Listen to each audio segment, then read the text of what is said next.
여러분, 교회는 무엇입니까?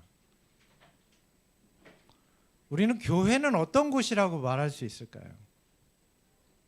다양한 정의를 내릴 수 있을 것 같아요. 우리 목동교회는 제자훈련을 통해서 하나 된 교회라고 말할 수 있습니까? 그렇겠죠. 또 어제 저녁에 김경목 장로님 설교를 통해서 제자훈련을 통해서 어떤 변화가 있었는지를 감동적으로 나누는 그런 시간이 있었습니다. 그 외에도 개인적인 간증을 통해서 여러 번 우리는 그런 이야기를 들었어요. 제자훈련의 핵심은 어디에 있을까요? 제자훈련의 핵심은 변화입니다.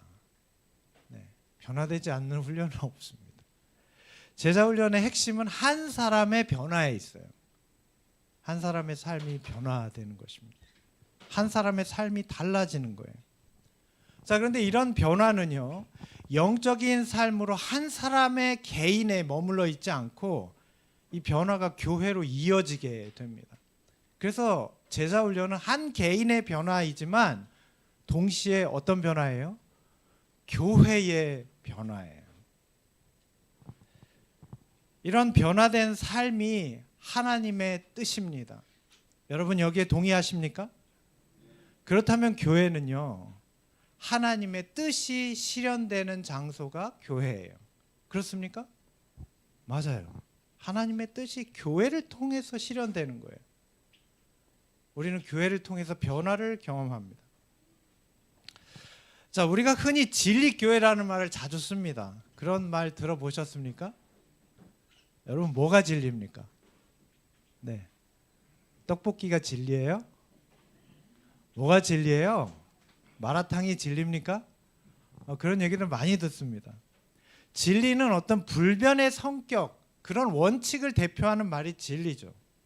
자, 그런데 여러분, 매우 놀라운 건요, 모든 종교마다 그 진리를 정의하는 바가 다릅니다. 희한하죠? 똑같은 용어인데요. 불교에서는요, 무엇을 깨닫느냐를 추구합니다. 그래서 어떤 것을 깨닫는 걸 진리라고 말해요. 그래서 불교에서는 행위의 변화를 굉장히 강조합니다.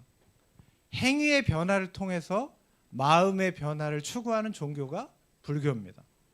그래서 불교에서는 이걸 수행이라고 해요. 불교는 수행을 강조하는 종교예요. 자, 그럼 불교적인 진리는 어디에 있어요? 뭘 깨닫느냐에 있어요. 기독교는 뭘까요? 기독교는 안 그렇습니다. 기독교는 누구를 믿느냐에 초점이 맞춰져 있어요. 기독교의 진리는 누구를 믿느냐를 목적으로 합니다. 그래서 먼저 생각과 마음의 변화가 일어나서 삶의 변화가 있는 거예요. 불교랑은 좀 반대죠. 기독교에서는 이것을 회개라고 합니다. 마음의 변화가 먼저 일어나고 삶이 변해요. 회개를 통해서 우리의 삶의 변화가 일어나요. 자, 이 회개라는 말을 다른 말로 하면요, 관계의 변화예요. 하나님과의 관계의 변화가 회개입니다. 뿐만 아니라 회개를 통해서 하나님과의 관계의 변화가 일어날 때 우리는 어떤 변화도 일어나요? 사람들과의 관계의 변화도 일어납니다. 이게 기독교에서 추구하는 진리입니다. 자, 그렇다면 우리가 진리를 추구하는 교회일까요? 여러분, 그렇게 말씀하셨잖아요. 자, 그러면 우리의 초점은 어디에 맞춰져 있어야 돼요? 관계의 변화입니다. 가족과의 관계의 변화, 이웃과의 관계의 변화. 이게 뭘 통해서 일어난다고요? 하나님과의 관계의 변화인 회개를 통해서 일어나요.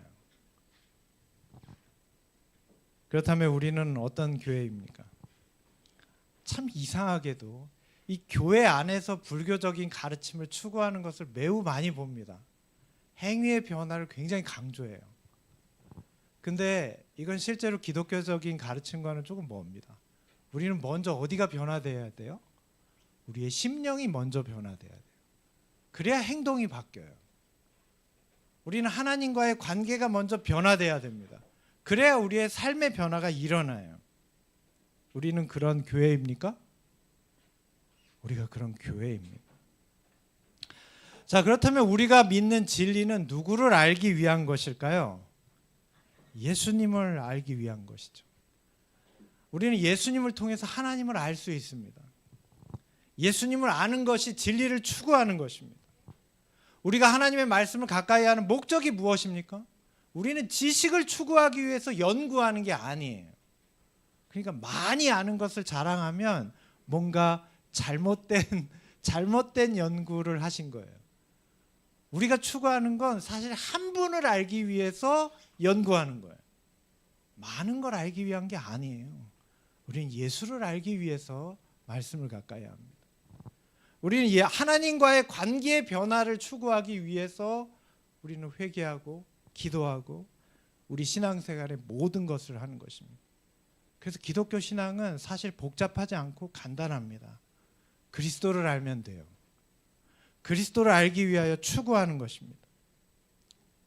오늘 우리가 하나님의 말씀을 가까이 한다면 그것은 주님께로 한 걸음 더 가까이 나아가는 것임을 기억하게 되시길 바랍니다.